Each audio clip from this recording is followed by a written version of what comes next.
Hello students, welcome to class 11th session of English. I hope all of you remember in the previous session we started with the chapter We Are Not Afraid to Die. That was chapter 2 of your textbook Hornbill. Firstly, I would like to do the briefing of the chapter and after that we'll start with the reading and the explanation. You must be knowing that we started with the theme that no matter who you are or where you came from, we all have to overcome adversity. So, the same theme is there in this chapter. I hope all of you remember that all these were the characters in the story. Narrator, Mary, his wife, Jonathan, 6-year-old son, Suzanne, 7-year-old daughter, Larry Vigil, American crewman, and Herb Segler, that is Swiss crewman. We started with the chapter that the story We Are Not Afraid to Die If We Can All Be Together is a story of extreme courage and skill exhibited by Gordon Cook, his family and crewmen in a war with water and waves for survival. In July 1976, the narrator, his wife Mary, son Jonathan and daughter Suzanne set sail from Plymouth, England to imitate the round the world voyage made 200 years earlier by Captain James Cook. So the same voyage that narrator tried to copy down. They took the voyage in their professionally built ship, and what was the name of that ship? I hope all of you remember. That was Wave Walker. Wave Walker, accompanied by two experienced sailors, Larry Vigil, an American, and Herb Segler, a Swiss, to tackle one of the world's roughest seas, and that was the Southern Indian Ocean. The first part of the journey, that is about 105,000 km up to Cape Town, passed off very pleasantly. But on the second day out of Cape Town, they began to encounter strong gales, strong winds. Gales did not worry the narrator, but the size of the waves was alarming, and that was, I hope all of you remember, that is already given in your chapter, and yesterday in the previous session we talked about that it was up to 15 meters as high as the main mast. On 25th December, the writer's ship was in the Southern Indian Ocean, 3,500 kilometers to the east of Cape Town. The family celebrated their New Year on board the ship. After Christmas there, as they were on 25th December, they also celebrated the Christmas. They also celebrated New Year. At dawn on January 2, the waves were gigantic. Unfriendly weather and gigantic waves compelled the sailor to slow their speed, drop storm jib, and take other precautions. So each and everything was handled perfectly, but the danger was so obvious that the sailor completed life raft drill, attached lifelines and life jackets. Each and everything was arranged just to avoid any kind of mishappening. But suddenly at 6 p.m., a tremendous explosion shook the Wave Walker and the author was thrown overboard. The ship was about to capsize when another gigantic wave hit it, tossing it upright once again, and that totally changed the whole situation. So that was the briefing of the chapter, that the part that we have already covered in this chapter in the previous session. Now we are going to continue. I hope all of you remember that we were on page number 14, last paragraph, and please make sure that everybody is having their pencil in their hand and textbook must be open. When the reading will be done, all of you have to listen carefully, and side by side you have to mark it, and wherever I am going to ask, you have to underline the word and you need to write down the meaning. So from the last paragraph I am starting, just pay attention here. Water, water everywhere. I could feel that the ship had water below, but I dared not abandon the wheel to investigate. Just underline it. I dared not means some fear was there in the heart of narrator. He was very well aware that the ship had water below it, and he was afraid of the situation that we have already seen in the previous paragraph. But then also but because of that fear, he was not daring to check it out that what's the problem or what was the problem. Suddenly the front hatch was thrown open, and Mary, who was Mary? Yes, I it's good that you people are very well aware and recalling that Mary, wife of narrator, appeared and said, "We are sinking. We are sinking." She screamed. She shouted in fear. "The decks are smashed. We are full of water." "Take the wheel," I shouted as I scrambled for the hatch, as the narrator headed towards the open deck of the ship. Larry and her were pumping like madmen. Broken timbers hung at crazy angles. The whole starboard side bulged inwards. Clothes, crockery, charts, tins, toys sloshed about in deep water. Everything was floating. Sloshed here means, underline it, means it was moving above the water. I half swam, half crawled into the children's cabin. "Are you all right? Are you all right?" I asked. "Yes," they answered from an upper bunk. "But my head hurts a bit," said Sue. And who was Sue? Who was Sue? Is the daughter of narrator, pointing to a big bump above her eyes. I had no time to worry about bumped heads.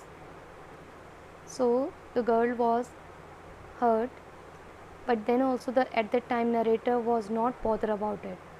After finding a hammer, screws and canvas, I struggled back on deck. With the starboard side bashed open, we were taking water with each wave that broke over us, because they were trying to remove the water from the boat so that it's not going to sink.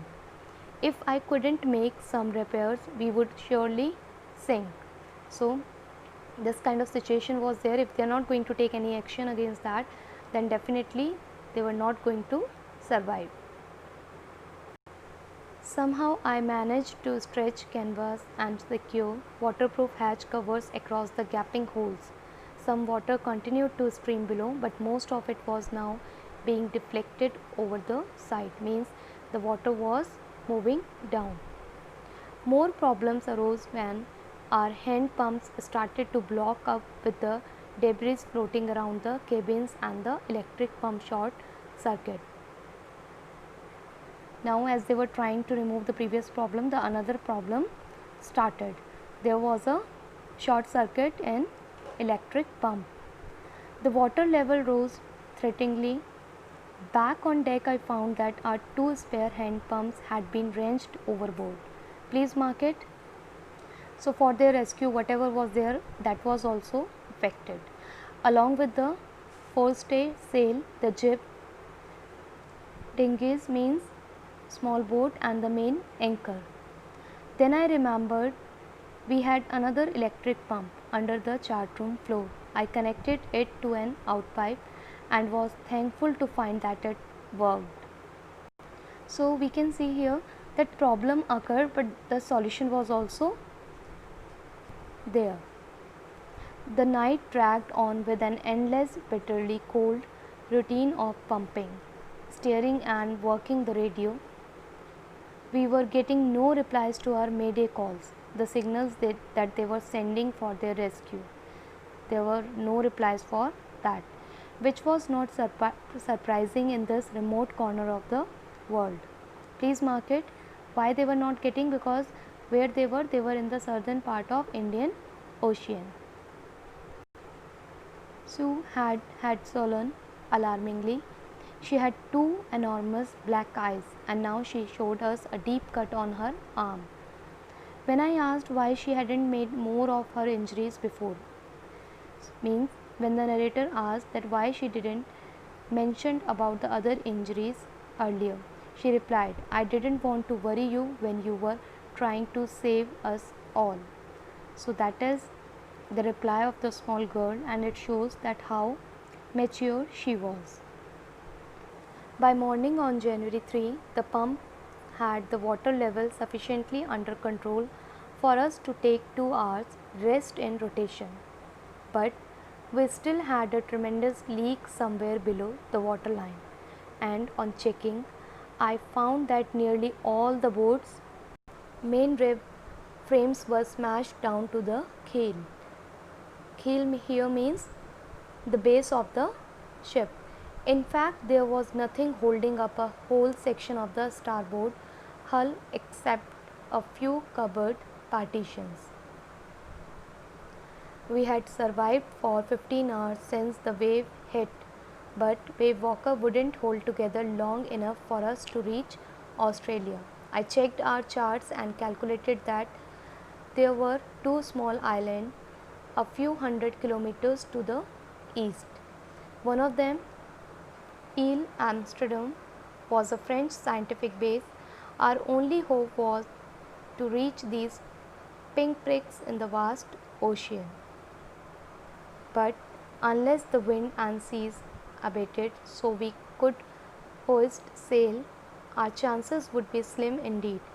The great wave had put our auxiliary engine out of action. So we can see here the entire night they spent in pumping out the water from their ship, and ultimately at the end the final hope for them was Amsterdam, that was a French scientific base. On January 4, after 36 hours of continuous pumping, we reached the last few centimeters of water. Means the very less water was left there. Now we had only to keep pace with the water still coming in. Pace here means speed. We could not set any sail on the main mast. Pressure on the rigging would simply pull damaged section of the hull apart. Hull here means write down the main body of the ship. So we hoisted the storm jib and headed for where I thought the 2 islands were. Mary found some corned beef and cracker biscuits, and we ate our first meal in almost 2 days. Please mark it. All of you have to underline it. That in almost last 2 days, that was their first meal. But our respite was short-lived. At 4 p.m., black clouds began building up behind us. Within the hour, the wind was back to 40 knots and the seas were getting higher. That was going to be more difficult situation for them.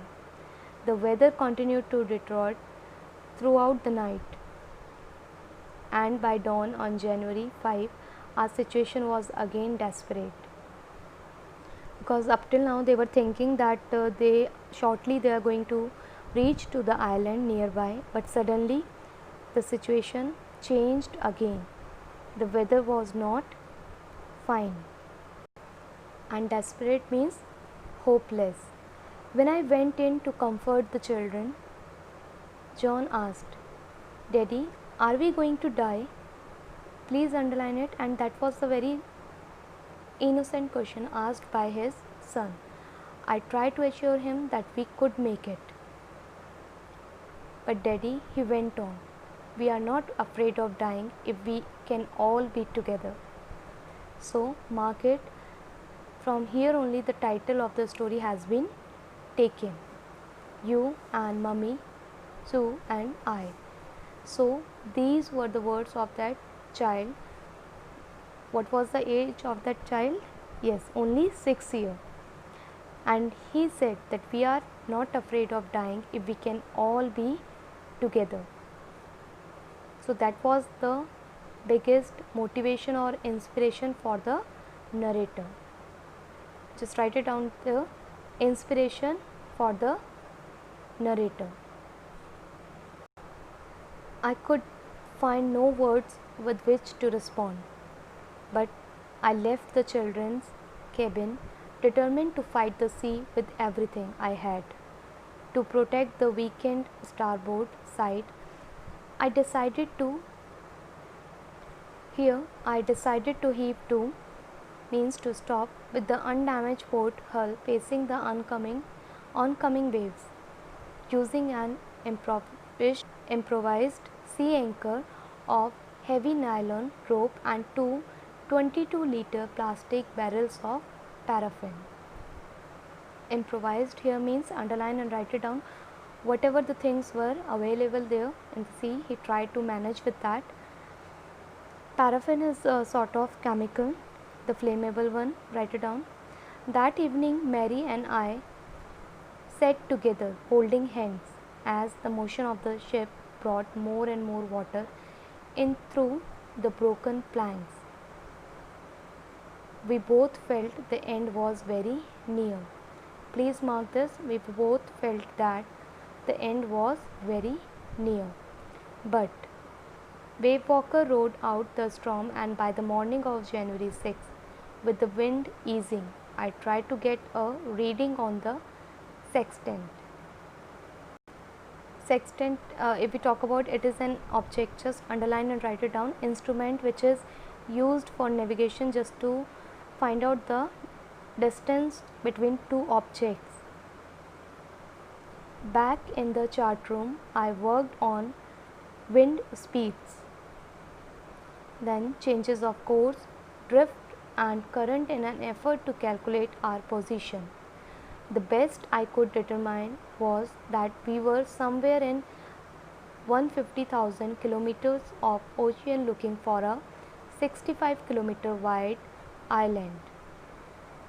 While I was thinking, Sue, moving painfully, joined me. The left side of her head was now very swollen, and her blackened eyes narrowed to slits. Slits here means underline and write it down, wide open. She gave me a card she had made. On the front she had drawn caricatures of Mary and me with the words, "Here are some funny people. Did they make you laugh?" I laughed a lot as well. Inside was a message, "Oh, how I love you both." So, this card is to say thank you and let's hope for the best. Somehow we had to make it. Please mark it, and that was the second inspiration narrator got from his daughter. That was Suzanne. So the leftover part of the chapter we'll do in the next session, and now we are going to go through the main points that we have covered in today's session. Let's move to that. We saw that how the author was thrown back on the deck, his head and ribs smashing against the walls.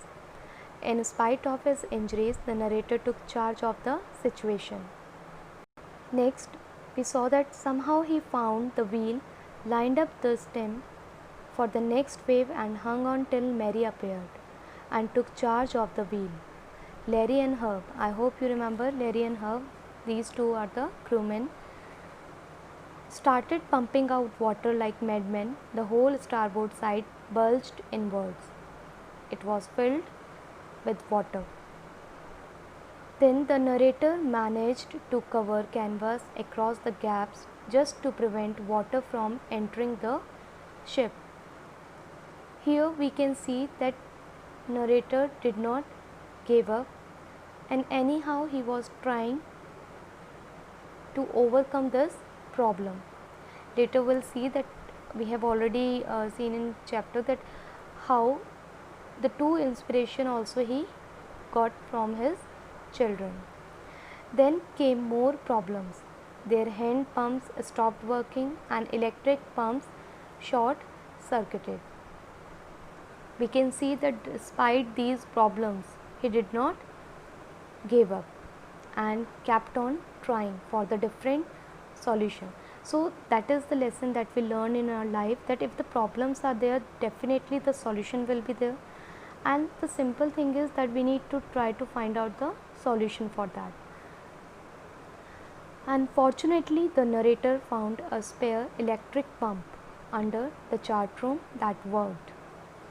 The entire night was spent in pumping, steering, repairing, and sending radio signals, as we know, but there was no response for the radio signals, as they were very far away from any such place which could receive the signals. The narrator checked charts and calculated that Ile Amsterdam, a French scientific base, was the only hope for them. His daughter Sue and son John were injured, but they said that they were not afraid to die if they could all be together. And you remember that Sue also prepared the card for narrator and his wife.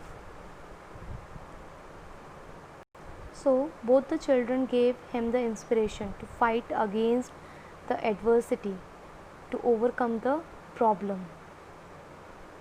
As we know that Sue's head was swollen and she had a deep injury, but then also she was not fearful.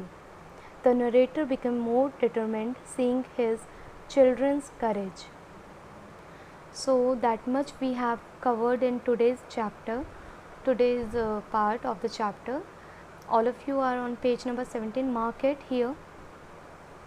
The last line we have covered, hope for the best, somehow we had to make it. Please mark it, write down today's date, mention today's date, and in next session we are going to continue from I checked and rechecked my calculations. Please mark it and write down the date, everyone. What's on your part now? You people have to go through the chapter thoroughly. We'll try to understand it. You need to underline the important statements given in this chapter that can be used in your answers. Kindly refer your questions also at the end, so that when we are done with the chapter you are able to give the answers. You people are supposed to write down the meaning, and you have to learn the meaning of the difficult words that we have already discussed in the chapter. One more important thing that I would like to share with you all, and would like to mention again, that whenever you are taking your live classes, please make sure that you people are mentioning your name, class and section. Your full name along with your surname must be there, because in previous classes many of you have either you have written your first name, or if you have written your first name and the surname, you have not mentioned the class and section with that, or if many of you have even written your name and class but not the section. So due to which your attendance has not been marked, as clearly during the class also we were mentioning again and again that you people have to write down all the details, so that when the attendance will be taken, it can easily be marked that particular child is present on that particular day. But because of that you people are either you are not understanding it, or you are not trying to follow the instruction, so somewhere you are going to have the impact of that, and your attendance will not be taken for the previous session where you have not written your class and section. So in future, please make sure that whenever you are coming for attending the live classes, you are mentioning your full name, mention your class and section, so that your attendance can be taken. Now come on the part of the homework. In homework, what you have to do, all of you will go through the chapter thoroughly. You have to read it, you have to underline the important terms. You need to, although the meaning we have already written, but if you think that more words you need to get, then you can underline it. You need to write down the meanings of that, and then you have to do the loud reading of this chapter, where you are supposed to prepare one small video of that while you are reading the chapter, and then the short video you have to mail to us as a homework. Your homework will be uploaded on your student portal only. From there you are supposed to take, and kindly send your doubts to us beforehand, so that in your live classes where whenever we are supposed to take the doubts can be taken. And please follow the rules and regulation and the instructions that are given to you. Thank you so much. Have a nice day.